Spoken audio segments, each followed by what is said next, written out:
Trapped and humiliated, Alara watched her world shatter, bound in a dark alley, just moments from her ruthless enemy's final strike. Her desperate pleas were met with mocking laughter until a silent, lethal force exploded through the shadows. He wasn't the refined collector she knew. He was Dante Volkov, the city's most feared mafia boss, a man who saw her betrayal as his personal war. He shattered bones, destroyed empires, and claimed her with a single, possessive word, mine. Now she's not just safe, she's tethered to a danger she never imagined. Will she survive his obsessed revenge, or become the most prized, volatile possession in his dangerous empire? The scent of turpentine and old canvas was Alara Vance's only solace, a familiar, comforting balm against the constant ache in her bones and the dull throb behind her eyes. Day in and day out, she existed within the hushed, reverent confines of Valerian Auction House's restoration studio, a small tucked-away space in the labyrinthine heart of London. Here, surrounded by centuries of human artistry, Alara meticulously coaxed life back into fading masterpieces. Her hands, though often trembling from exhaustion, moved with an almost ethereal grace, each stroke of her delicate brush a whispered conversation with the past. She saw the soul in every crackled oil painting, the silent stories in every chipped marble statue, pouring her own unacknowledged spirit into their resurrection. But outside the sanctuary of her work, life was a relentless, suffocating weight. Alara was a ghost haunting her own existence, a shadow flitting through the opulent halls of Valerian, where her talent was routinely taken for granted, and her presence barely registered. Julian Thorne, her immediate superior, was a prime example. He glided through the auction house with an irritatingly smooth charm, a practiced smile always plastered on his face, his expensive cologne clinging to the air long after he'd passed. Thorne possessed an uncanny knack for appearing just as Alara put the finishing touches on a particularly challenging piece, offering a superficial compliment before subtly claiming the credit for her painstaking efforts in the presence of higher-ups. His words were always saccharine, dripping with false encouragement, yet his eyes, cold and calculating, hinted at a deeper, more predatory nature. He saw Alara not as an artist, but as a conveniently skilled, easily manipulated tool. She'd heard the whispers among the junior staff, the knowing glances. Thorne's reputation for ruthlessness was well established, a quiet understanding that crossing him meant a swift, irreversible downfall. Alara, however, couldn't afford such luxuries as pride or defiance. Her grandmother, a woman whose fading memories were Alara's last remaining link to warmth and unconditional love, was slowly succumbing to a debilitating illness. The medical bills, a relentless, ever-growing mountain of debt, haunted Alara's every waking moment and invaded her fitful sleep. Each new invoice felt like a physical blow, tightening noose around her already fragile neck. She worked extra shifts, took on freelance projects that paid barely enough to cover the cost of materials, and often skipped meals, her stomach a hollow, echoing chamber of hunger. Her flat, a cramped studio apartment in a forgotten corner of East London, mirrored her internal landscape, faded, crumbling, and permeated by a persistent, damp smell of mold that clung to her clothes and hair. The peeling wallpaper in a tiny kitchenette, the perpetually dripping faucet, the threadbare rug that barely covered the uneven floorboards, each detail was a constant, stark reminder of her precarious existence. Every morning, she would stand before the cracked bathroom mirror, tracing the dark circles beneath her eyes, seeing not herself, but a stranger worn down by silent struggles. Another day, she'd murmur to her reflection, a desperate mantra, just survive another day. Sometimes, late at night, when the city outside hummed with a distant, indifferent drone, Alara would sit by her single window, gazing at the distant, glittering skyline. The lights of the wealthy districts seemed to mock her, a million tiny stars in a universe she could never touch. She imagined a different life, one where her artistic passion wasn't a luxury she couldn't afford, where her voice carried weight, where she wasn't constantly teetering on the edge of financial ruin.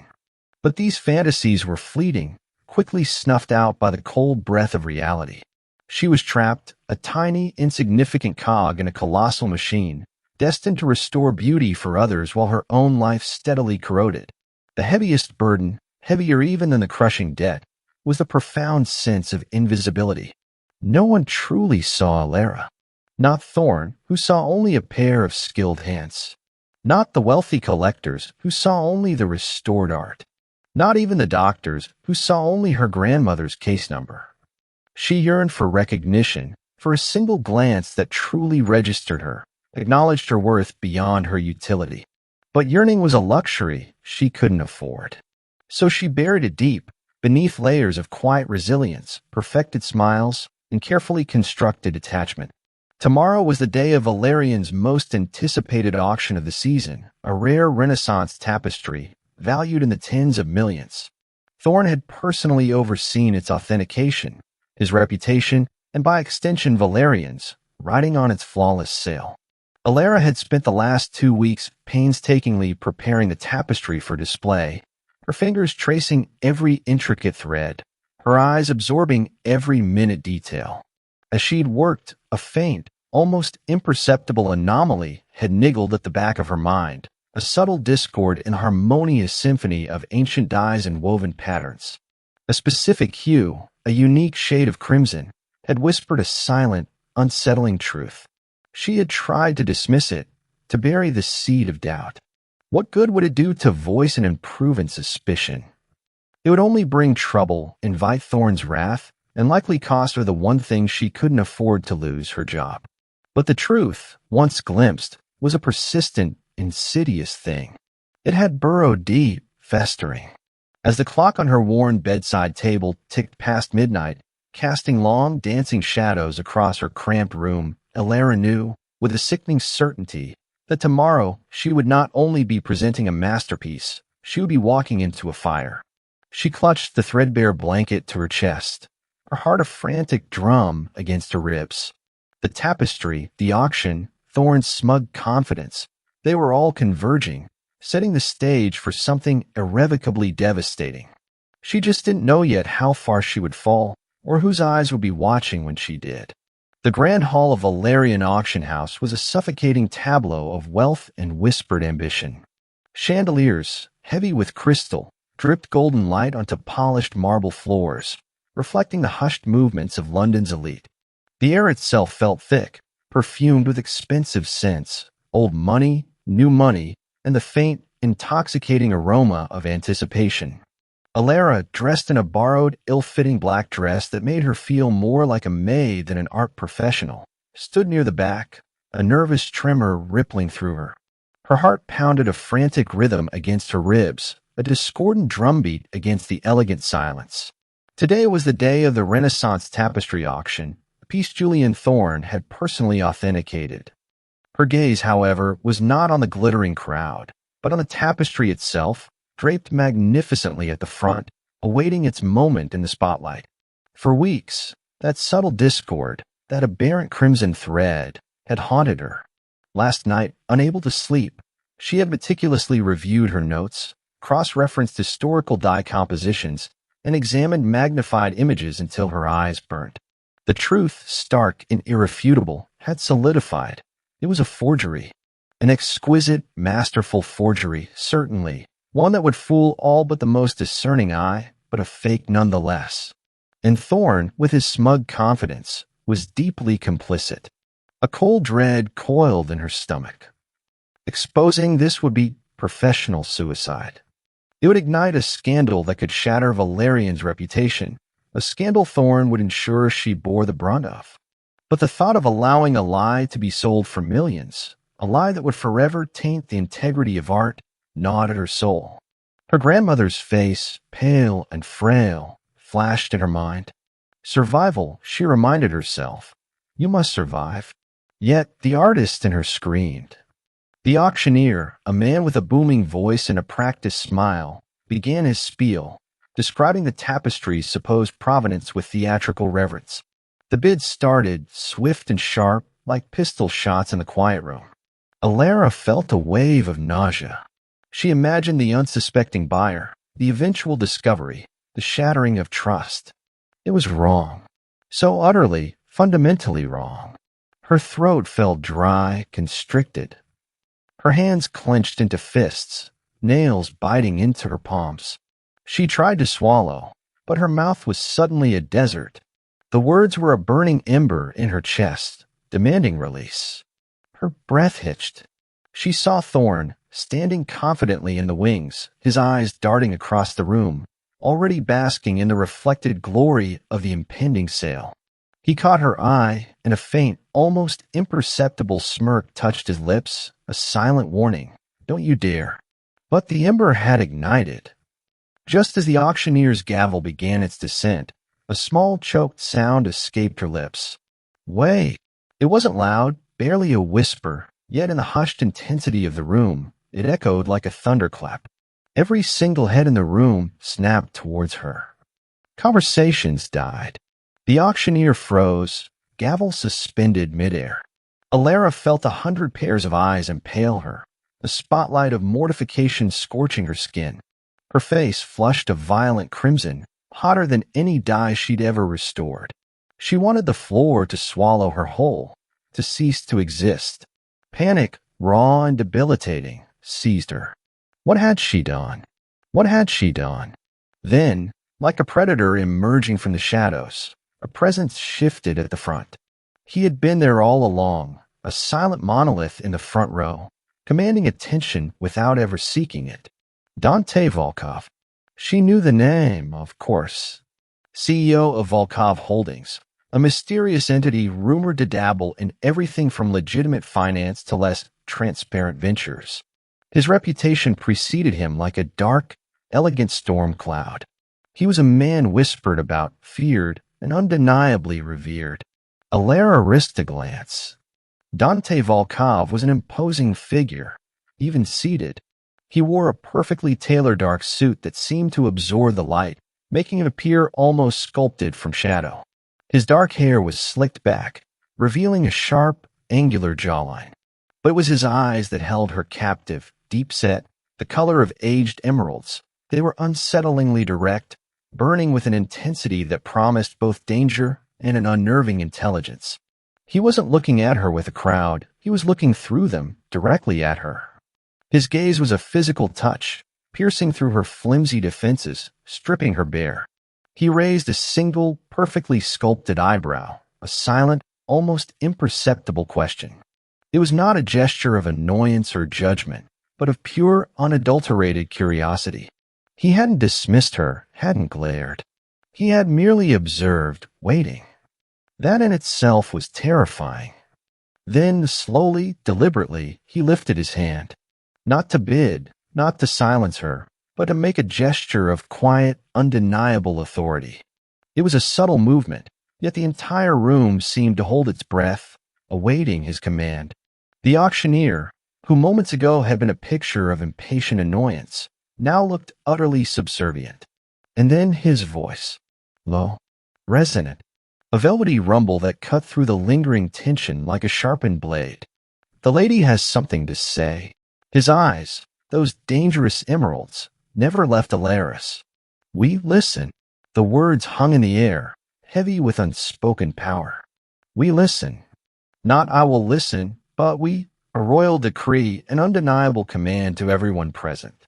It wasn't a question, but a statement of absolute fact. He had just commanded an entire room of powerful, wealthy individuals to pay attention to her, a nobody art restorer in a borrowed dress. Alara's breath hitched. Shock rippled through her, quickly followed by a strange, dizzying mixture of fear and an almost intoxicating jolt of something akin to hope. Dante Volkov, the legendary, terrifying Mafia Boss, had just unexpectedly become her unlikely champion. But in his eyes, she saw not kindness, but a cold, calculating gleam. He was not protecting her out of altruism. He was protecting something else. And in that moment, Alara knew with a chilling certainty that her weight had just dragged her irrevocably into a world far more dangerous than she could ever have imagined. She had caught the eye of the lion, and now she was irrevocably seen. The quiet hum of the Valerian auction house, usually a soothing balm, now felt like a predatory purr. The initial ripple of shock and scandal from Alara's revelation about the tapestry had quickly subsided, replaced by a tense, suffocating silence. Julian Thorne, while outwardly maintaining a facade of calm professionalism, had begun his subtle, insidious retaliation. It started small, almost imperceptible. Priceless tools, meticulously organized, would vanish from Alara's workstation, only to reappear days later, slightly damaged.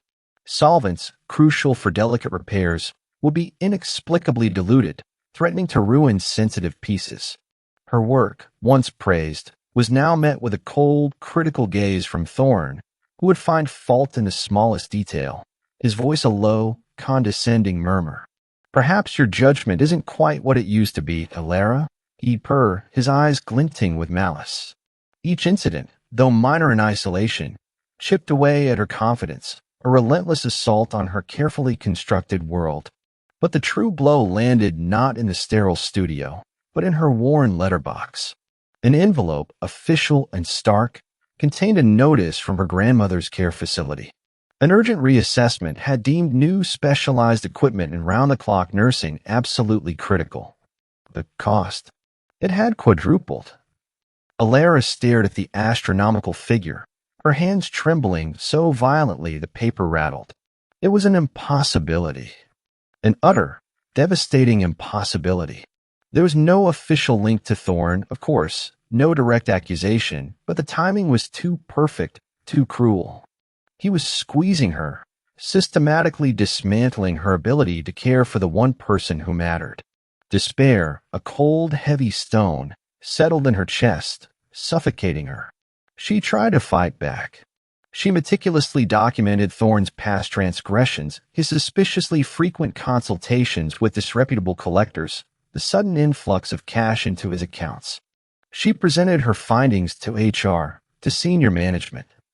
They listened with polite, distant expressions, their eyes glazing over. "Julian is a valued member of our team, Alara," the HR manager had said, her voice dripping with dismissiveness. "Perhaps you're feeling a little overwhelmed by recent events." It was clear. Thorne had them all in his pocket. She was an insignificant irritant, easily brushed aside.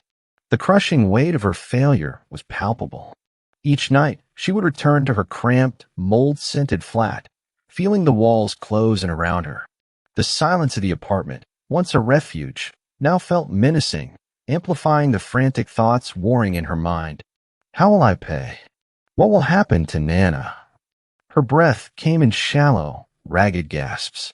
She was a lamb, utterly exposed to a wolf in designer suits. Then, one evening, after a particularly grueling and humiliating day under Thorne's sneering eye, she found her flat door ajar. A cold draft snaked through the small space. Her heart leaped into her throat, a frantic bird trapped in her ribs. Inside, her meager possessions were scattered, not violently, but pointedly. A single-framed photograph of her grandmother, usually on her bedside table, lay face down on the floor, the glass shattered. It wasn't about theft. It was a message. A stark, chilling message that screamed, "You are not safe." And neither is she. Alara sank to the floor, tears finally stinging her eyes, blurring her vision. The last vestiges of her stoicism crumbled. She was broken. Truly, utterly broken. There was no escape, no solution. Only the terrifying realization that she was at the absolute mercy of a man who reveled in her suffering. Just as she felt the last shred of her resolve give way, her phone buzzed. An unknown number. She stared at it, her hand shaking. Fear, cold and sharp, crawled up her spine. Hesitantly, she answered. Alara Vance. The voice on the other end was a low, steady rumble, immediately recognizable. Dante Volkov. "I believe we have a proposition to discuss." Her breath hitched. "Mr. Volkov," she managed, her voice a reedy whisper. "Drop the formalities, Alara, and listen carefully. Your current predicament is not sustainable. Julian Thorne is a problem I am addressing, but you," his voice dropped, becoming a silky, possessive growl, "are my concern." "What were you talking about?" The words felt foreign on her tongue. "I'm offering you a position as chief curator and head restorer of my private collection." The salary is substantial. Your grandmother's medical expenses will be covered completely and anonymously by a fund I control. No more worry, no more struggle. It sounded too good to be true. A siren song in her darkest hour. And what's the catch? She asked, a bitter laugh escaping her lips. The catch, he said, and she could almost hear the faint, dangerous curve of his smile, is that you will live on my property, my penthouse, in fact. You will work exclusively for me, and you will follow my rules. No more independent investigations into auction house forgeries. No more heroics unless sanctioned by me. You will be safe, Alara. But you will be mine. The word hung in the air, heavy with unspoken implications. Mine. It was a declaration, not a request. Her mind reeled. Safety for her grandmother, financial freedom, a chance to pursue her art without fear. It was everything she had desperately craved. But at what cost? Giving up her autonomy? Entering the world of a man, rumored to be a mafia boss, a world cloaked in shadows and unspoken dangers? It was trading one cage for another, albeit a gilded one. Her silence stretched, punctuated only by the ragged sound of her own breathing. "Ah, I can't," she stammered, even as her heart screamed yes. "I don't know anything about your world." "You don't need to," Dante replied, his voice firm, leaving no room for argument. "I will handle my world. You will simply exist within it, safe and cherished." Or, his tone hardened, a chilling edge creeping in, "You can remain in your current circumstances and watch as Thorn dismantles everything you hold dear, piece by agonizing piece. The choice, Alara, is entirely yours, but choose wisely. I am not a patient man." The image of her grandmother's shattered photograph, the cold thread of Thorn's empty promises, the crushing burden of debt, it all coalesced into an undeniable force, pushing her towards a precipice. She had no other choice. This wasn't an offer. It was a lifeline, disguised as a trap. "Ah, I accept," she whispered, the words tasting like ash and surrender. "Good," he said, a note of quiet triumph in his voice. "A car will be at your flat in 1 hour. Pack only essentials. From this moment forward, your old life ceases to exist." The black, sleek limousine that arrived an hour later seemed impossibly large, a hulking beast against the backdrop of her dismal street.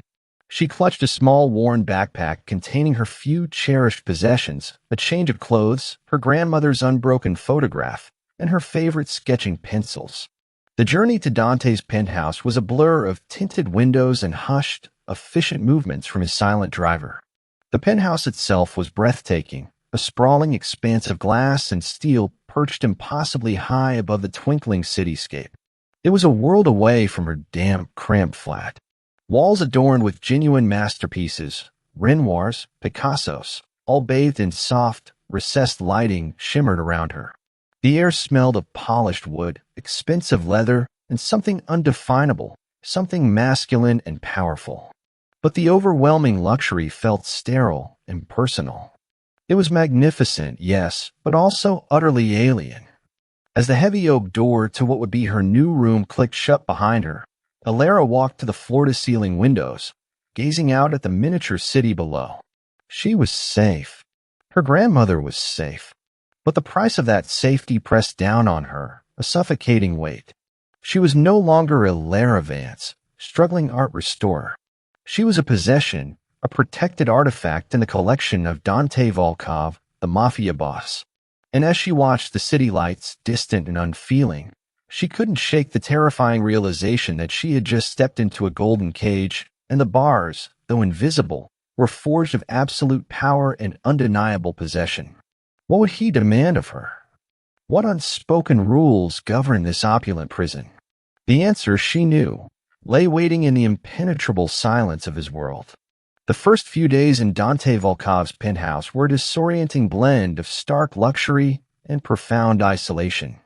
Alara woke each morning in a bed so vast it felt like an ocean, the silk sheets a decadent caress against her skin, utterly unlike the coarse cotton of her old life. The air conditioned to perfection, bore a faint, expensive scent of cedar and something almost metallic, a subtle signature of the man who owned it all. She ate breakfast alone at a gleaming marble island, an array of gourmet pastries and exotic fruits laid out with silent precision by unseen staff. Every morning, a single cup of her preferred black coffee, strong and aromatic, appeared as if by magic.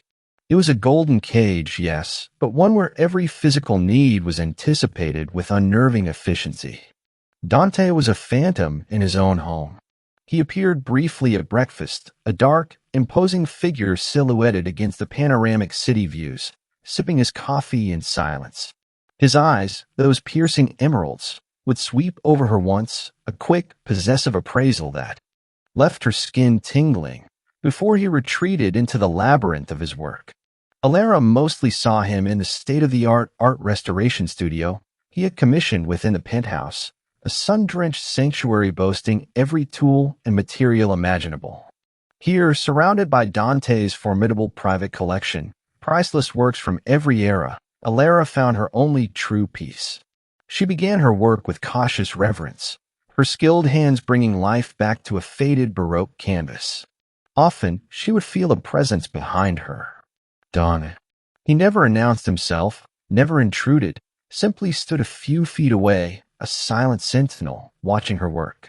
She'd feel the subtle shift in the air, the faint, masculine scent of his expensive cologne, and her heart would hammer a frantic rhythm against her ribs. He wouldn't speak, wouldn't offer critique, just observe, his gaze intense and unwavering. It was both unnerving and, she grudgingly admitted, deeply flattering. He truly saw her art, not just its value, but its essence, the dedication required. In those moments, the fear of him lessened, replaced by a blossoming seed of curiosity. What did he see? What was he thinking?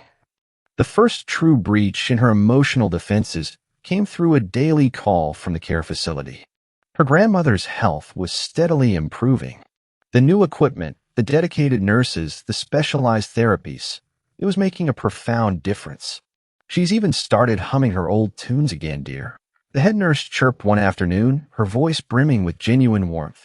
A real fighter, your gran. And what a generous anonymous donor. Truly a blessing. Alara clutched the phone, a wave of profound relief and gratitude washing over her, so potent it brought tears to her eyes. This, she knew, was Dante's doing. This wasn't about ownership. This was about life. He had bought her grandmother time, comfort, and perhaps a flicker of her old self. The heavy stone of financial despair in Alara's chest began to soften, replaced by an unfamiliar warmth. One afternoon, while Alara meticulously cleaned the intricate details of a silver sculpture, Dante entered the studio, a rare book in his hand. He placed it gently on a nearby table, not looking at her directly. "This is a first edition of Vasari's Lives of the Artists," he rumbled, his voice surprisingly soft. "The annotations.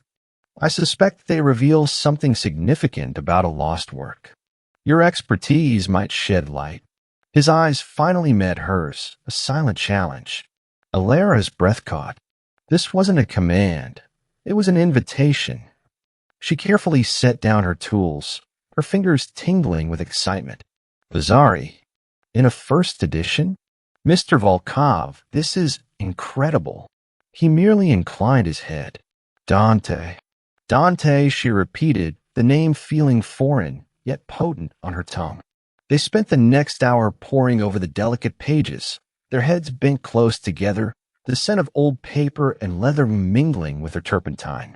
He listened intently as she explained the nuances of art history, the subtle shifts in patronage, the hidden codes in Renaissance art. He spoke with an unexpected depth of knowledge, not just about the market value, but the cultural significance, the artistic techniques. She saw a flicker of genuine passion in his emerald eyes, a stark contrast to the ruthless businessman she expected. He was more than a collector. He was a connoisseur, an intellectual with a profound respect for the beauty she held so dear. This shared passion was a bridge, silently spanning the chasm between their worlds. "The meticulousness of your work, Alara," he said, his voice low, almost a whisper, as he observed her delicate strokes on the sculpture.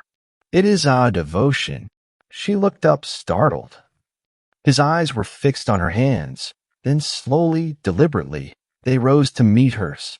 The intensity of his gaze was a physical force, pinning her in place. "It's who I am," she managed, her voice a little shaky. A faint, almost imperceptible curve touched his lips. "I see that." It wasn't a compliment. It was a statement of fact, an acknowledgement that felt more profound than any praise. He truly saw her. As the days turned into weeks, a fragile routine began to form. Alara found a strange comfort in his silent presence, in the unspoken understanding that bloomed between them over a rare manuscript or a challenging restoration. She noticed his small gestures, a cashmere shawl draped over her shoulders when the evening air grew chilly, a specific tea appearing when she had a late night in the studio. He never asked if she wanted these things. They simply appeared, a silent, powerful assertion of his care. It was subtle, possessive in its quiet execution, but undeniably comforting. The initial raw fear of Dante had softened, evolving into a complex mixture of awe, respect, and a simmering, dangerous curiosity. She was aware of his power, the chilling authority that radiated from him, but now she also saw glimpses of the man beneath the impenetrable facade. He was a paradox, a ruthless force of nature with a profound appreciation for beauty, a silent protector who moved with a lethal grace. Her heart, once a terrified bird, now fluttered with a new, unsettling emotion whenever he was near. One evening, as a storm raged outside, casting the penthouse in dramatic shadows, Alara was engrossed in a particularly challenging repair. A flash of lightning illuminated the room, and she gasped softly, accidentally dropping a tiny, delicate tool. Before she could react, Dante was there. His hand, large and warm, covered hers on the table, stilling her trembling fingers.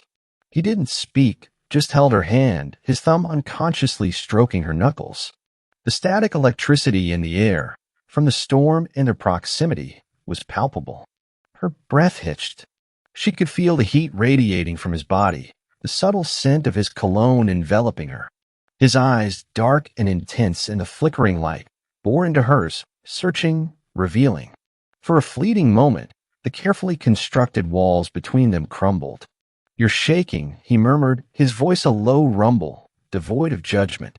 "The storm," she whispered, her voice barely audible, knowing it was a lie. It wasn't the storm. It was him. His touch was burning, searing a path through her carefully maintained composure. He didn't remove his hand.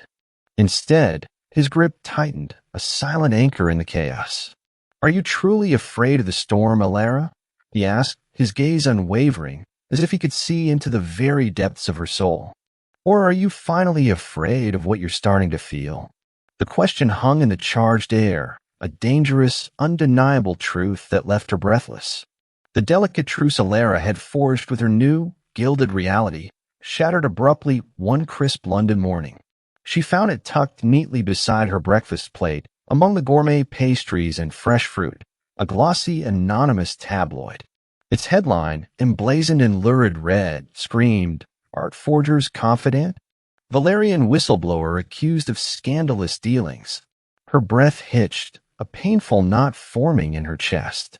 Her name, Alara Vance, was splayed across the front page, followed by a grossly distorted photograph of her at the auction, looking wild-eyed and desperate. The accompanying article, penned with venomous prose, painted her as a disgruntled, unstable junior restorer, prone to delusions and fabrications, who had deliberately attempted to sabotage a legitimate sale out of professional jealousy. It darkly insinuated she was part of Thorne's own illicit network, merely trying to divert attention. The subtext was clear. She was not only a liar, but a willing accomplice. And by association, the article slyly hinted at the mysterious benefactor who had spirited her away, subtly implying Dante Volkov himself was either a fool or complicit in her supposed deceit. A wave of hot, visceral anger washed over Alara, quickly followed by a chilling dread.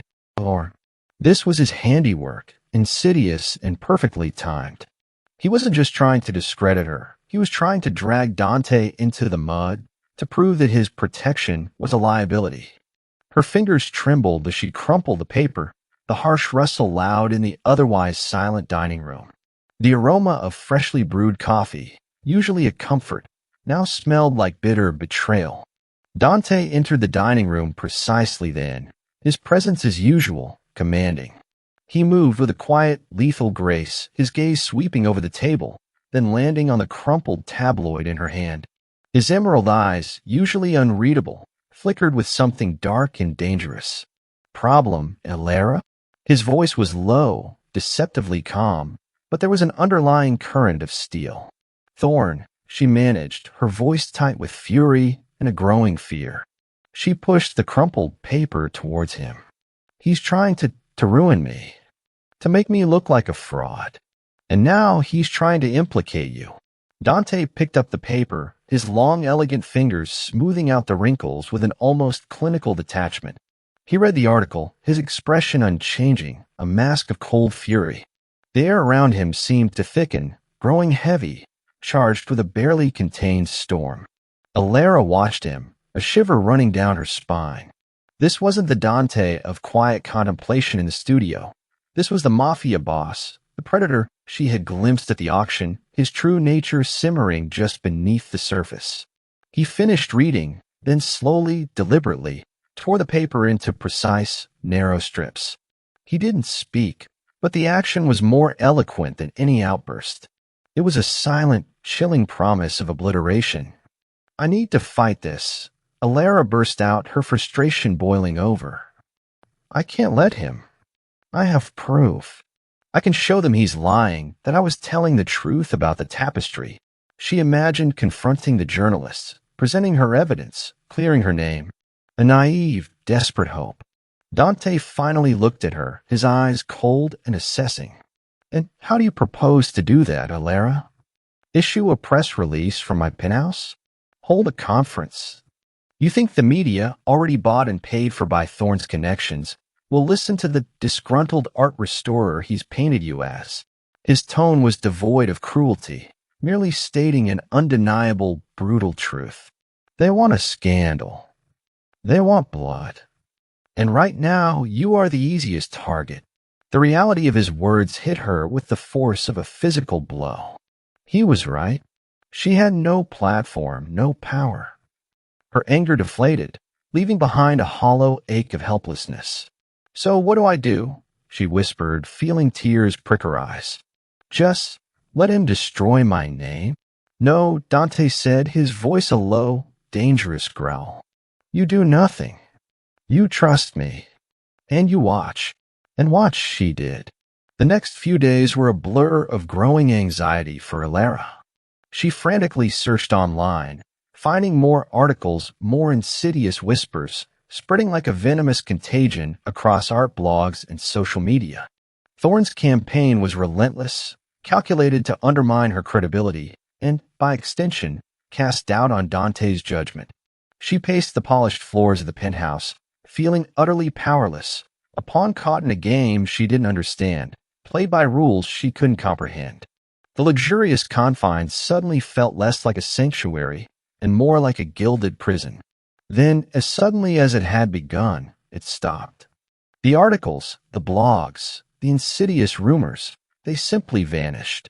Not a slow retraction, not an apology, but a complete, unequivocal erasure. Websites that had prominently featured her scandal now displayed 404 error messages. Links went nowhere. Search results, once overflowing with Thorne's malicious narratives, were now eerily clean. It was as if the entire smear campaign had never existed. Elara stared at her tablet, her fingers frozen over the keyboard. Disbelief warred with a creeping sense of awe. She tried to find any trace, any whisper of the fabricated accusations, but they were gone, obliterated. Then came the next ripple. A call from the head of Valerian's board, a man whose voice usually held an air of detached authority, now sounded distinctly agitated on Dante's office phone, which Elara happened to overhear. Mr. Volkov, about Julian Thorne. His resignation was, shall we say, rather abrupt. In his accounts, we found some irregularities. Quite severe irregularities, in fact. We are, of course, taking immediate action, and we deeply regret any misunderstanding regarding Ms. Vance. The apology was forced, laced with fear. Later that day, Dante casually mentioned, without looking up from his legal documents, that several prominent art dealers, once closely associated with Thorne, had abruptly withdrawn from upcoming auctions and dissolved long-standing partnerships.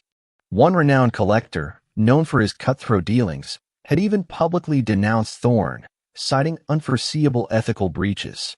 The pieces clicked into place, chillingly. Dante hadn't refuted Thorne's lies with logic or evidence. He had simply made them disappear. He hadn't fought Thorne in the open. He had dismantled his world from the shadows, suffocating his connections, starving his resources, erasing his very existence from the professional landscape. It wasn't justice in the conventional sense. It was an act of brutal, surgical power. That evening, Elara sat across from Dante in his study, the rich scent of leather and old books filling the air. He was reviewing a document, his profile sharp and unyielding. She felt a profound sense of awe tinged with a deep, unsettling fear. What did you do?" she asked, her voice barely a whisper. He didn't look up, his fingers still tracing lines on the page. "I protected what's mine, Elara." The possessiveness in his tone was undeniable, a subtle thread that had grown thicker, stronger. It wasn't just his art collection he was protecting. It was her. She felt a strange dichotomy of emotions, the terror of being owned, but also the intoxicating reassurance of absolute, unwavering protection. He had seen her frustration, her anger, her fear, and he had handled it, not with gentle words, but with swift, decisive force. "Thorne is gone," she murmured, still trying to grasp the magnitude of it. "Completely gone. He ceased to be a problem," Dante confirmed, finally lifting his gaze to meet hers. His eyes held a cold, unwavering certainty, a silent promise. "No one touches what's mine, Elara. Not his reputation, not his influence, and certainly not his empty threats. Do you understand?" She nodded, speechless. The air between them hummed with a dangerous energy, a raw, untamed power that both terrified and thrilled her. She was safe, yes, protected by a man who moved mountains and erased enemies with chilling ease. But she also understood, with a clarity that made her heart pound, that she was now inextricably bound to this man, this world of shadows and absolute control. The relief was immense, a heady rush, but beneath it lay a new, unsettling awareness. What would happen if she ever became a problem? For Dante Volkov? The thought sent a fresh shiver down her spine, a silent warning that resonated in the oppressive quiet of the room. She was truly in his world now. The silence of Dante's penthouse, once a symbol of sterile luxury, had begun to acquire a new, almost companionable quality. Elara had settled into a rhythm, her days consumed by the intricate dance of restoration, her nights a curious blend of artistic solitude and the unsettling, yet strangely comforting, awareness of Dante's presence. He was still a man of shadows and few words, but the deliberate distance between them had subtly, imperceptibly shortened. His emerald gaze, when it found her, held less of a predatory assessment and more of a quiet, intense observation, as if he were trying to decipher a complex masterpiece. One evening, after an unusually long day spent hunched over a particularly fragile medieval manuscript, Elara found herself wandering through the sprawling private galleries of the penthouse. The moonlight, silver and ethereal, streamed through the towering windows, casting the priceless artworks in a dramatic, almost melancholic glow. She paused before a striking modern sculpture, abstract, yet brimming with raw, explosive emotion. It depicted a shattered figure, grasping at fragments, amidst a vortex of swirling, dark energy. It was beautiful, devastating, and strangely out of place amidst the more classical pieces. She didn't hear him approach, but felt the shift in the air, the familiar, potent scent of his presence. That piece, Dante's voice a low rumble, cut through the quiet, making her jump. "It's a polarizing." Elara turned, heart doing its usual frantic flutter. He stood a few feet behind her, a silhouette against the moonlit city, his hands clasped behind his back. "It's powerful," she countered, her voice softer than she intended. And deeply sad. She found herself drawn to the raw anguish it conveyed, a reflection of her own buried pain. Dante stepped closer, stopping beside her. His gaze, usually so sharp, softened infinitesimally as he looked at the sculpture. "It was commissioned by a friend," he said, his voice unusually distant, almost wistful. "He lost everything. His family, his empire. Overnight, a flicker of something profound, something akin to sorrow or deep regret, passed through his eyes before he quickly masked it. The artist captured the emptiness, the shattering of a world. Alara studied his profile, illuminated by the moonlight. She noticed the subtle clenching of his jaw, the almost imperceptible tremor in his hand as he gestured towards the sculpture. This was not the unyielding Mafia Boss who erased enemies with a flick of his wrist. This was a man who understood loss, who had perhaps experienced it on a scale she couldn't fathom. The cold, impenetrable facade had cracked, just for a fleeting moment, revealing a glimpse of the man beneath the marble. A wave of unexpected empathy washed over her, softening the edges of her fear. "It's not just emptiness," Alara found herself saying, her voice quiet, almost compelled. "It's also about the fragments. The attempt to hold on to something, anything, even when it's broken." She thought of her grandmother, her fading memories, the way Alara desperately clung to every shared laugh, every familiar gesture. Sometimes, she continued, looking at Dante, truly looking at him, the struggle to keep holding on, even to something shattered, is the most profound act of all. Dante turned his head, his emerald eyes locking onto hers.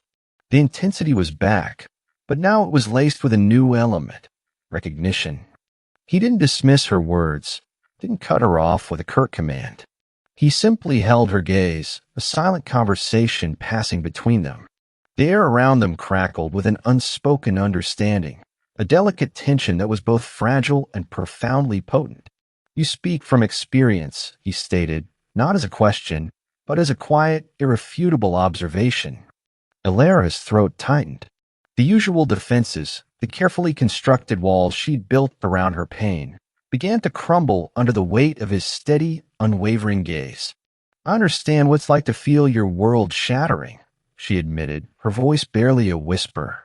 "To watch pieces of it slip away, knowing you're powerless to stop it." She hesitated, then took a shaky breath. "My grandmother, she's everything to me. My last family." And watching her fade, watching the disease take parts of her, day by day, a tear escaped, tracing a hot path down her cheek. "I felt so helpless, so invisible. Like my sorrow didn't matter, and my fight was pointless." Dante listened, his expression unreadable, yet his silence was attentive, almost reverent. He didn't offer empty platitudes, didn't try to diminish her pain. He simply absorbed it, letting her words fill the quiet space between them. For the first time, Alara felt truly seen, not as a pawn, not as a possession, but as a human being burdened by a profound personal grief. Then, slowly, he raised a hand. Alara flinched, a primal instinct to pull away, but he didn't touch her face. Instead, his large, warm hand came to rest gently on her shoulder, a comforting, grounding weight. "Your fight," he murmured, his voice softer than she had ever heard it, "was never pointless. Your sorrow matters, Alara, more than you know." His thumb stroked the fabric of her dress, a subtle, almost unconscious gesture of comfort. The touch, so unexpected, so tender from a man of such immense power, sent a jolt through her. It wasn't sexual, not yet, but deeply intimate, a profound acknowledgement of her vulnerability. She leaned into his touch, finding an unexpected solace in his unwavering presence. "When I told you I accepted your offer," she confessed, her voice thick with emotion, "it wasn't just for Nana's bills. It was because I felt so utterly alone, like no one else would or could protect her. Or me." Dante's grip on her shoulder tightened almost imperceptibly. "You are not alone now," he stated, his voice a low, firm promise. And you are not invisible. Not to me. His eyes, those compelling emeralds, held hers, unwavering, searing. I told you, Ilara, you are mine. That means your burdens are mine. Your fight is mine. Your past, that is also mine to protect. The possessiveness, once terrifying, now resonated with a strange, intoxicating comfort. It wasn't about control in a cruel sense. It was about absolute, unshakable protection. He saw her fragility, her hidden wounds, and instead of exploiting them, he offered to bear them. This man, the feared Mafia boss, had just shown her a fragment of his own wounded humanity, and in return had offered her a sanctuary for hers. "Thank you," she whispered, the words barely audible, laced with a sincerity that surprised even herself. A faint, almost wistful smile touched Dante's lips, a rare sight that transformed his severe features. Gratitude is unnecessary. Understanding is enough. His hand moved from her shoulder, slowly, deliberately, to cup the back of her neck, his thumb resting gently just beneath her ear. The heat of his touch was a slow burn, spreading through her veins, igniting a tremor she couldn't suppress. His face was close, close enough for her to see the tiny flecks of gold in his emerald eyes, to feel the warmth of his breath on her cheek. "We share more than a love for art, Ilara," he murmured, his voice rough, intimate. "We share a certain kind of scar. And in this life, those are the bonds that truly matter." His gaze dropped to her lips, lingering there for a fraction of a second, a silent, potent promise. Ilara's heart hammered, a wild drumbeat in her chest. The tension between them was exquisite, a silent, electrifying current. She was no longer just a protected employee. She was a secret sharer, an undeniable part of his world, not just outwardly, but in the most profoundly intimate way. This dangerous man had seen her deepest pain and offered not just solace, but a silent vow to carry it with her. And in that moment, under the pale moonlight, Ilara knew, with a certainty that both thrilled and terrified her, that she was falling. Deeply. Irrevocably. And she had no idea how far the fall would take her. The fragile peace Ilara had found within Dante's world felt like a distant, cruel memory. For weeks, the quiet rhythm of the penthouse, the shared moments over ancient manuscripts, the subtle, possessive comfort of Dante's presence had slowly mended fragments of her broken spirit. She had almost forgotten the gnawing fear that once defined her. Almost. Julian Thorne, however, was a festering wound refusing to heal. Cornered and desperate after Dante's swift, silent annihilation of his public smear campaign, Thorne had vanished from the art world. But Ilara knew men like him didn't simply disappear. They recoiled, regrouped, and struck back with venomous precision. The silence from him was more unsettling than any open threat. The trap was sprung on a Tuesday, under the guise of an opportunity Ilara, in her professional integrity, couldn't ignore. An anonymous email, meticulously crafted, landed in her inbox, claiming to be from a reclusive collector in the outer boroughs. It detailed a genuine, never-before-seen sketch by a minor Renaissance master, requiring urgent, discreet authentication. The catch: the collector was too ill to travel, and the piece was too delicate to be moved without preliminary assessment. A small, unpretentious gallery, just off a bustling but unfamiliar street, was suggested for the meeting. Ilara hesitated. Dante had made it clear no more independent investigations. But the allure of a potentially lost masterpiece, a genuine historical treasure, was a powerful pull, a flicker of her old life, her true passion. And the instructions were so specific, so plausible. She rationalized it. It was merely a quick consultation, not an investigation. She could be back before Dante even noticed her absence. The foolish hope of proving her worth, of showing her continued skill beyond his collection, clouded her judgment. She left a brief, vague note for Dante's staff, promising to be back before lunch. The security detail, always unobtrusive but present, seemed relaxed. They knew her routine. She took a licensed cab, the morning air crisp and damp against her cheeks. The gallery, when she found it, was smaller than expected, tucked away behind a row of nondescript shops. Its display window was empty, the entrance door a heavy, uninviting slab of dark wood. A prickle of unease snaked up her spine. "Hello," she called, pushing the door open. The air inside was stale, metallic, not like old canvas, but something cold and disused. A single, bare bulb hung from the ceiling, casting long, grotesque shadows. The floorboards creaked under her weight. There was no art, no desk, just emptiness. The door slammed shut behind her, the heavy thud echoing like a gunshot. Alara spun around, her heart leaping into her throat. Julian Thorne stood there, his face contorted into a grotesque parody of a smile. His eyes, usually cold, now gleamed with a feral, desperate madness. He looked disheveled, thinner, a raw, exposed nerve. The veneer of charm was completely gone, revealing the true monster beneath.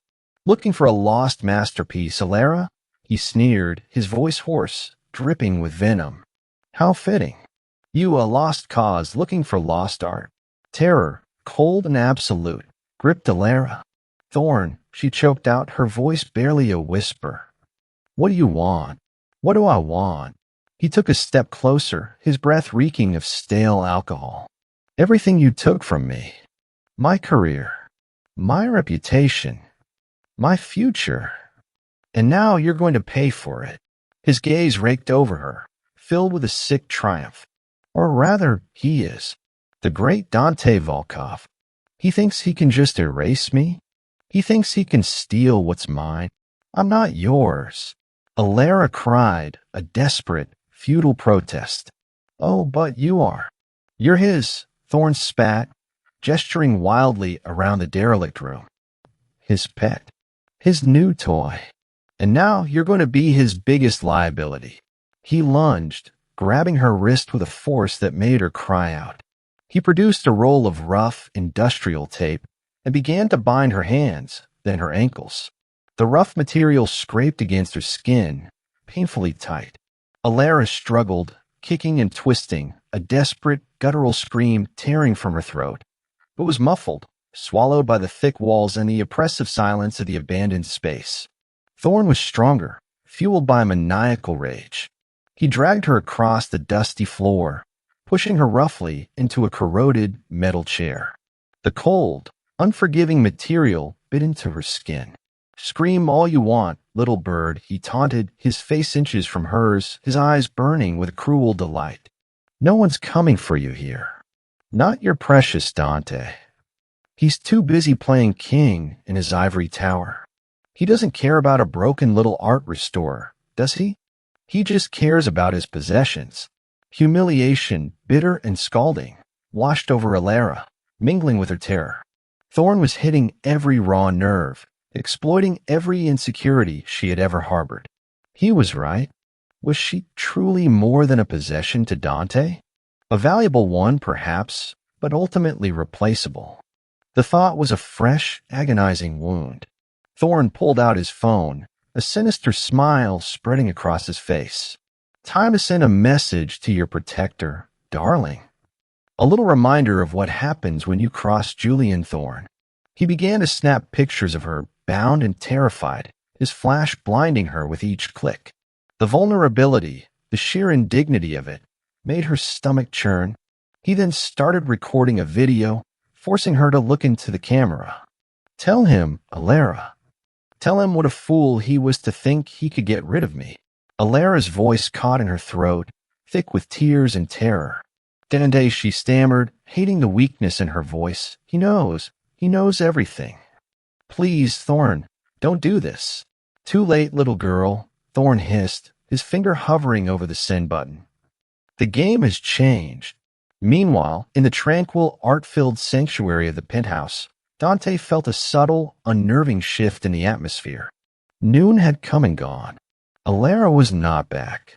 His staff had confirmed her note, but no one had seen her leave the building, nor had her assigned security detail been notified of her outside appointment. A cold, prickling unease started in his gut, slow and insidious. He tried her phone, straight to voicemail. He'd try again, and again. Each unanswered ring was a hammer blow to his carefully constructed calm. This was not like Alara. She was meticulous, responsible. This was wrong. Terribly wrong. Dante's jaw tightened, his emerald eyes hardening into chips of ice. He strode to the secure communications hub, his movements sharp, precise. "Locate Alara Vance," he commanded his head of security, Roman, his voice a low growl that promised swift, brutal consequences. Every camera, every data point. Now, Roman, a man accustomed to Dante's icy control, felt a shiver of dread. He had never seen his boss quite like this, raw primal edge to his authority. "She left a note, sir, for a discreet art consultation. Said she'd be back by lunch."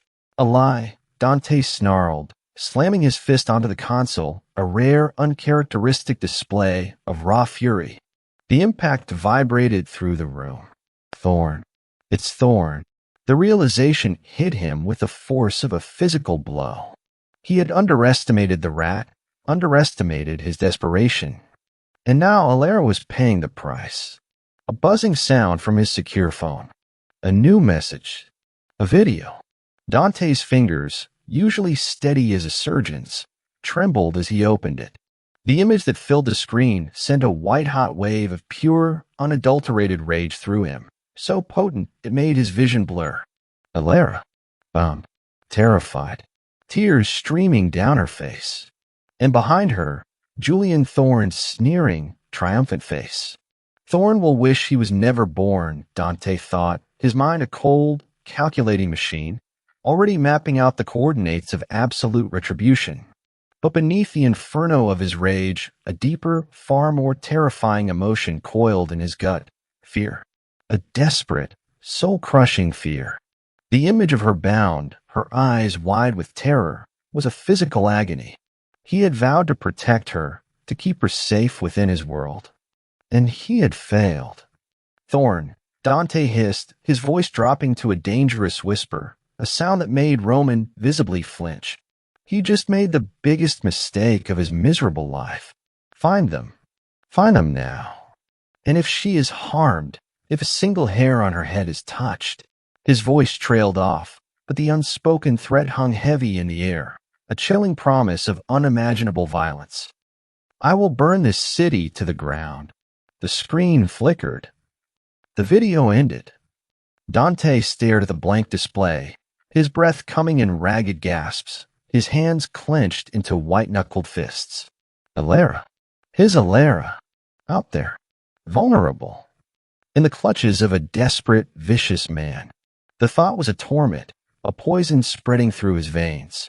He had never known such pure, agonizing fear. He couldn't lose her. He wouldn't. He had to get her back. Before it was too late. Before Thorn did something irreversible. The very thought of it sent a fresh wave of blinding fury through him. He would unleash hell, and Thorn would be the first to taste it. He ran a hand over his face, his composure fracturing for the first time. The game had truly changed, and Dante Volkov was about to show the world the true meaning of obsessed revenge. The roar that tore from Dante's throat was not human. It was the sound of a beast unleashed, a primal, consuming fury born of terror and possession. His emerald eyes, usually cold and calculating, blazed with a blinding inferno as he stared at the video of Alara, bound and weeping on his phone. Every muscle in his body coiled, taut and lethal.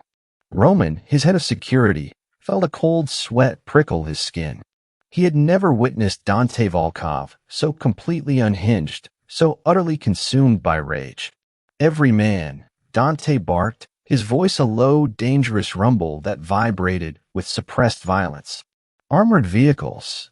Heavy ordnance. I want Thorn's location locked down now. No hesitation. No survivors who stand in the way.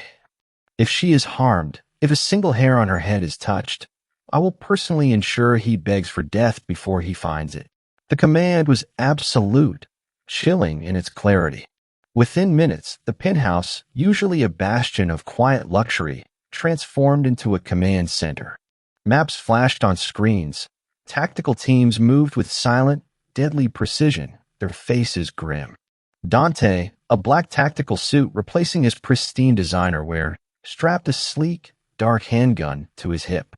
His eyes, fixed on a holographic map displaying Thorne's traced location, the derelict gallery, were devoid of mercy.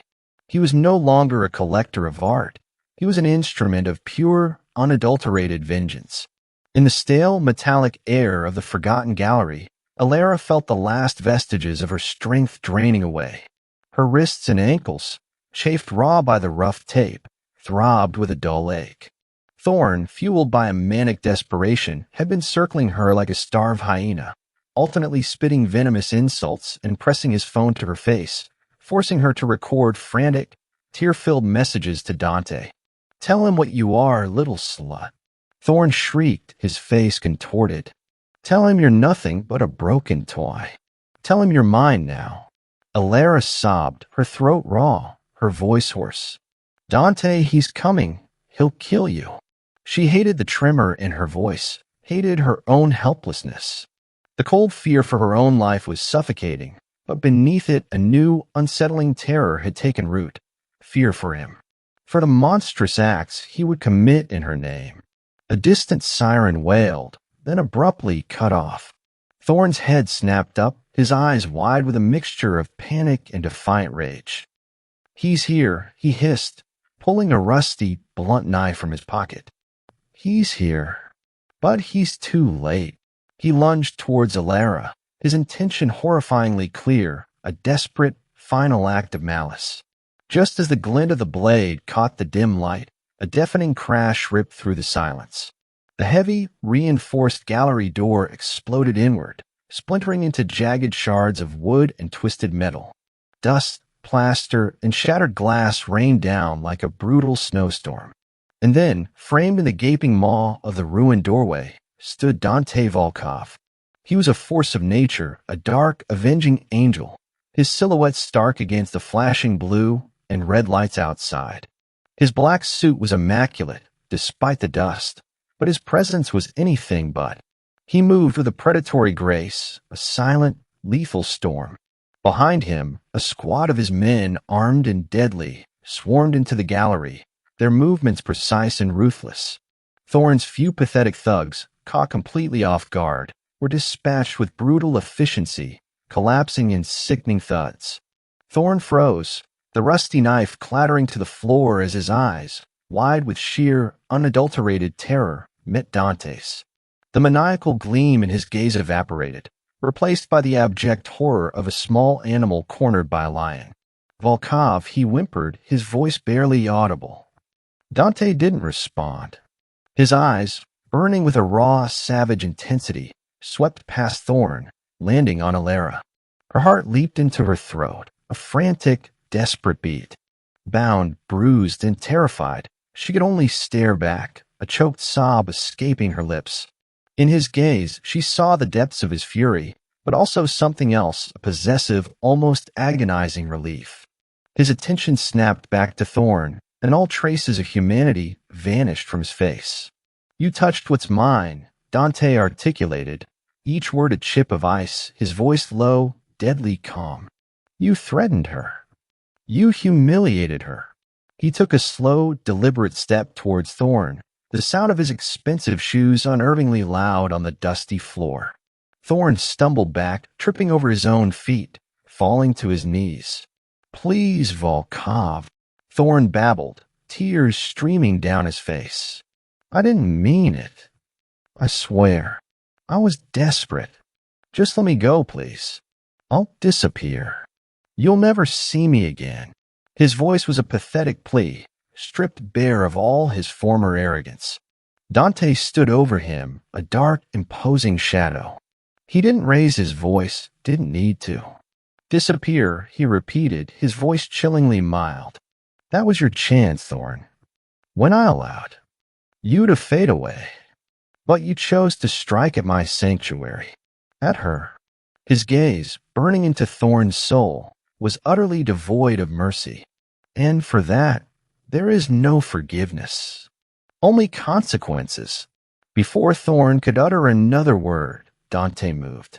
It wasn't a wild, uncontrolled strike, but a precisely calculated, brutal action. His foot, clad in a polished black leather shoe, came down with savage force on Thorne's outstretched, begging hand. A sickening crack echoed through the room, followed by Thorne's blood-curdling scream, a high-pitched wail of agony. Alara flinched, a gasp escaping her lips, her stomach churning. The smell of fear, blood, and stale dust filled the air. Thorne writhed on the floor, clutching his shattered hand, his screams devolving into desperate, animalistic whimpers. Dante didn't flinch, his expression cold and unyielding. He bent down, his voice a chilling whisper that only Thorne could hear. That, he murmured, is for the threats, for the humiliation, for making her cry. And this, he paused, his gaze sweeping over Thorne's terrified face, is just the beginning. You will never threaten anyone again, Julian. Not an artist, not a family, not mine. Dante straightened, his attention immediately shifting. He ignored Thorne's agonizing whimpers, as if the man no longer existed. He walked directly to Alara, his movements purposeful, every inch the powerful, dangerous man who had just orchestrated a brutal display of vengeance. Alara stared at him, her body trembling, a dizzying cocktail of horror, profound relief, and intoxicating, terrifying awe coursing through her. She had seen him commit an act of chilling violence, had witnessed the true, ruthless core of the Mafia Boss. Yet, as his emerald eyes met hers, she saw not condemnation, but a fierce, absolute protection. He was a monster, yes, but he was her monster. He had come for her. He had burned the world, metaphorically, to get to her. He knelt before her, his large hands moving with surprising tenderness, swiftly undoing the rough tape binding her wrists. The moment her hands were free, she lunged forward, not away, but towards him, burying her face against his chest, clutching at his tactical suit. The scent of him, cedar, power, and a faint metallic tang, filled her senses, a visceral anchor in the chaos. Dante's arms immediately wrapped around her, pulling her close, a powerful, unwavering embrace. He buried his face in her hair, his body rigid, trembling with a barely contained emotion. Alara, he murmured, his voice rough hoarse with a raw intensity she had never heard before. My Alara, I thought I was too late. The fear in his voice, deep and guttural, shattered her last remaining defenses. She clung to him, sobbing, the relief so overwhelming it threatened to consume her. She had been terrified of him, terrified of his world. But in that moment, in the aftermath of his brutal, decisive rescue, she realized something profound and undeniable. This terrifying, dangerous man who had just unleashed hell for her was her only true sanctuary. He was her absolute protector, and in his arms, amidst the wreckage and the lingering scent of violence, Alara finally knew, with a terrifying certainty, that she belonged. Her heart, once a terrified bird, now beat with a fierce, unwavering trust. He would kill for her. And in this dark, twisted way, that was the most powerful, most terrifying love she had ever known. The return to the penthouse was a blur.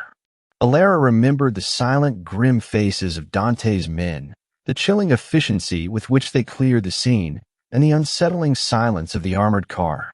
Her body was racked with shivers, her muscles aching, but it was the profound tremor deep within her soul that truly incapacitated her. The images of Thorne's desperate rage, the glint of the knife, the sickening crack of bone under Dante's heel, played on an endless loop behind her eyes. Once inside the familiar, opulent sanctuary, it was Dante himself who took charge. He dismissed his men with a curt nod, his face still etched with a dangerous, barely contained fury. He didn't bark orders at Alara, didn't question her. Instead, he moved with a surprising, almost tender urgency. He guided her gently to a plush sofa in the living room, his hands firm but careful on her arms. Her legs felt like jelly, threatening to give out beneath her. Sit, he commanded, his voice rough, but laced with an undeniable concern that cut through her shock.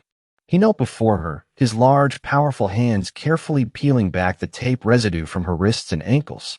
The raw, red marks on her skin were a stark contrast to his dark, unblemished fingers.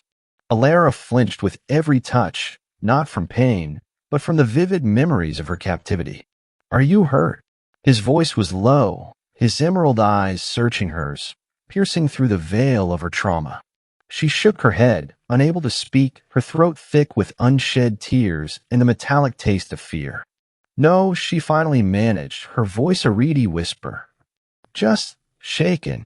Dante didn't push. He simply nodded, his jaw tight. He rose, disappearing briefly before returning with a soft cashmere blanket which he draped gently around her trembling shoulders.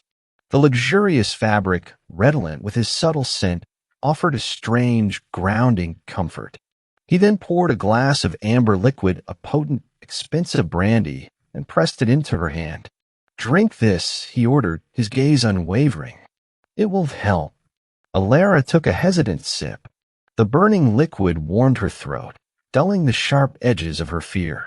He sat beside her on the sofa, not too close, but close enough for her to feel the radiating warmth of his body. He didn't try to comfort her with words, but his silent presence was a balm, a solid, unshakable anchor in her turbulent world. He was watching her, intensely, possessively, as if to reassure himself that she was truly, physically, there. The silence stretched, filled only by the distant hum of the city and the frantic beat of Alara's heart. She looked at him, truly looked at the man who had just unleashed a brutal force in her name. The dark tactical suit, the lingering intensity in his eyes, the subtle tension in his jaw. He was still the Mafia Boss, capable of chilling violence. Yet there was also an undeniable tenderness in his gaze, a raw, protective vulnerability that she had never expected to see. He had fought a war for her. He had shed blood for her. "Thorn," she whispered, the name tasting like ash on her tongue. What will happen to him?"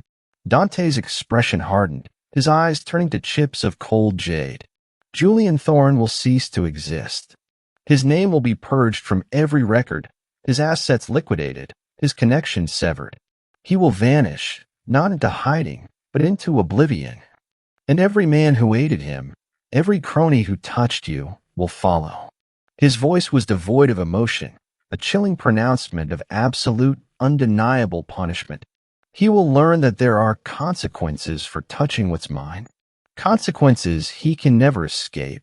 A shiver ran through Alara, but it wasn't purely fear. It was a dark, exhilarating sense of vindication. Thorn, the man who had exploited her, humiliated her, threatened her grandmother, he was getting what he deserved. The ruthless efficiency of Dante's justice was terrifying, yet undeniably satisfying. She saw the darkness in him, the capacity for cold, calculated cruelty, and for the first time she didn't recoil. Instead, she understood. This was his world.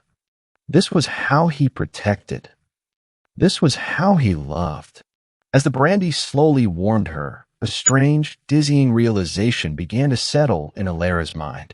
She was safe, truly safe. And it was because of this dangerous, powerful man. He had seen her at her most vulnerable, her most terrified, and had responded with an unwavering, ferocious protection.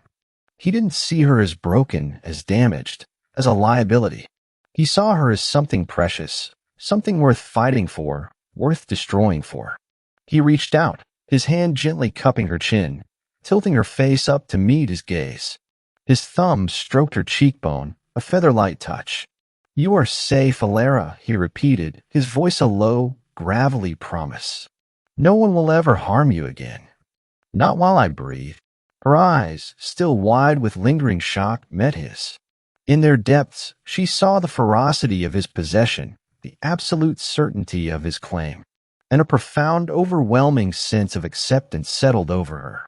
This was her new reality. This was her protector. This was her world now. "Ah, I believe you," she whispered, the words heartfelt, resonant with a newfound, terrifying trust. She had fought her fate, fought against being owned, fought against this dangerous world. But in the crucible of her terror and his rescue, all resistance had melted away. He was everything she had feared, everything she had resisted, and yet he was the only one who had truly, utterly saved her. A faint, almost imperceptible curve touched Dante's lips, a rare, fleeting glimpse of triumph that didn't quite reach his eyes. Good, he murmured, his gaze never leaving hers. Because from this moment forward, Alara, your understanding defines everything. You are mine, my art, my sanctuary, my reason. His grip on her chin tightened just slightly, a gentle but firm claim. And no one will ever forget that again. Alara closed her eyes, letting the weight of his words, the warmth of his touch, and the profound, intoxicating sense of belonging wash over her. The battle was over, and she had irrevocably surrendered to her protector. Months bled into a year, then two, weaving a tapestry of time that solidified Alara's place within Dante Volkov's world. The initial shock of her ordeal faded, replaced by a quiet, profound sense of peace she had never dared to dream of. The penthouse, once an impersonal golden cage, now felt undeniably like home. Her grandmother, thriving under the best care, lived out her days in comfort, often visited by Alara, who carried with her an unspoken gratitude to the man who had made it all possible. Alara's role within Volkov Holdings had expanded far beyond simple restoration. She was now Dante's trusted consultant, his discerning eye for the intricate world of art. Together, they navigated the treacherous waters of high-stakes acquisitions, unearthing genuine masterpieces and exposing sophisticated forgeries with an almost telepathic understanding. She thrived under his quiet tutelage, her voice, once timid, now clear and confident in boardrooms filled with formidable men. They respected her, not just because she was Dante's, but because she was undeniably brilliant. Dante, for his part, remained an enigma to the outside world, the formidable, ruthless CEO, the whispered Mafia Boss. But to Alara, he was simply Dante. He still moved with that lethal grace, his emerald eyes holding an intensity that could freeze lesser men.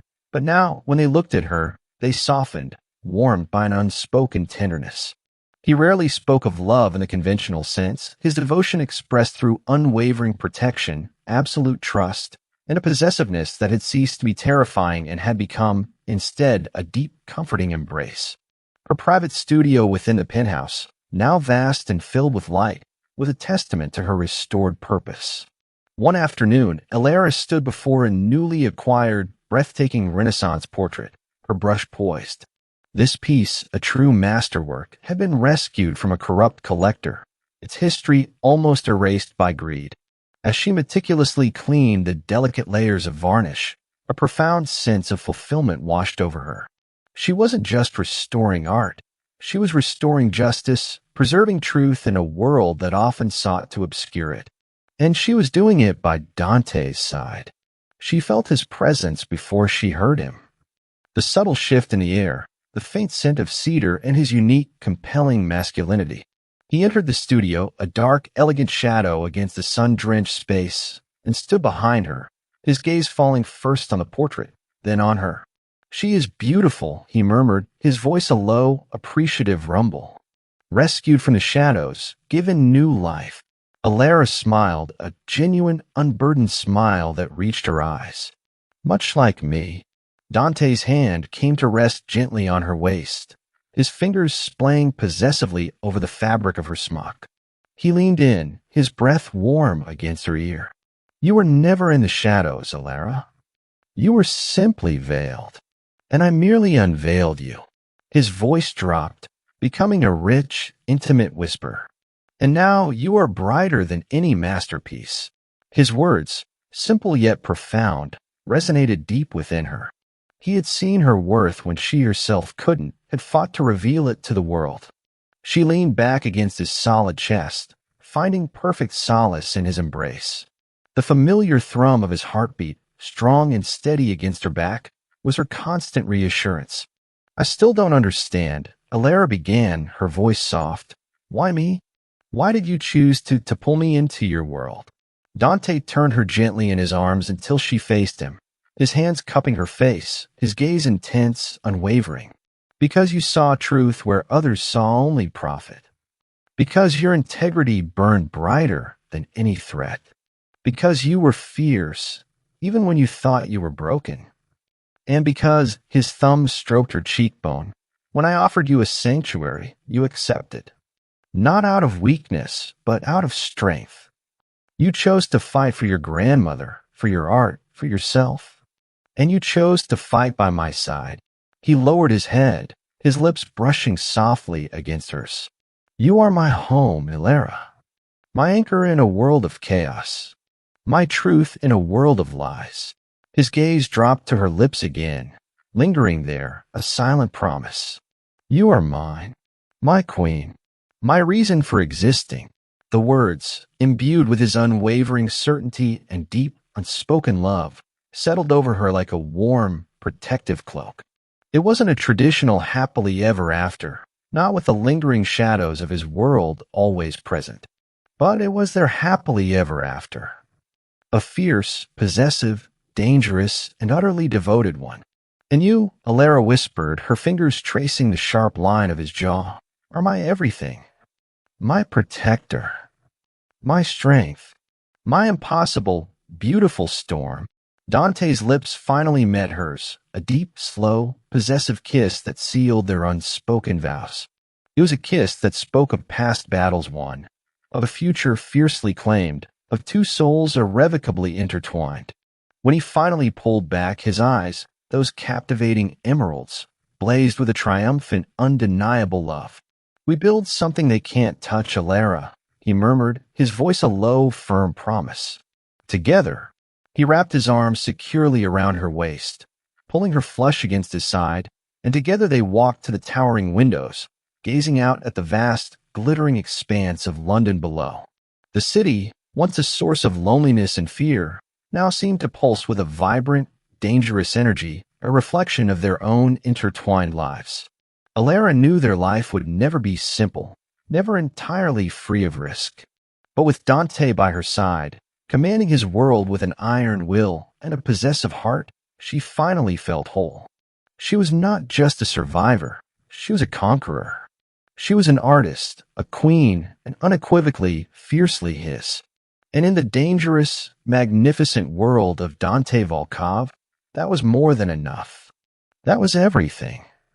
Isn't it true that our deepest scars often hide our greatest strengths? Ilera's journey reminds us that sometimes the fiercest protection comes from the most unexpected, even dangerous places. A love that doesn't just embrace your broken pieces, but fiercely guards them, showing you a worth you'd forgotten. If you've ever felt unseen, underestimated, or believed your past wounds define your future, remember Ilera. Your value isn't determined by those who betrayed you, but by the strength you find to claim your own truth and the unwavering hands that choose to hold it. If this story resonated with your soul, reminding you that deep, unwavering love can heal even the most profound betrayals, please give this video a like. Subscribe to join our community of fiercely protected hearts, and tell us in the comments what makes you feel truly seen.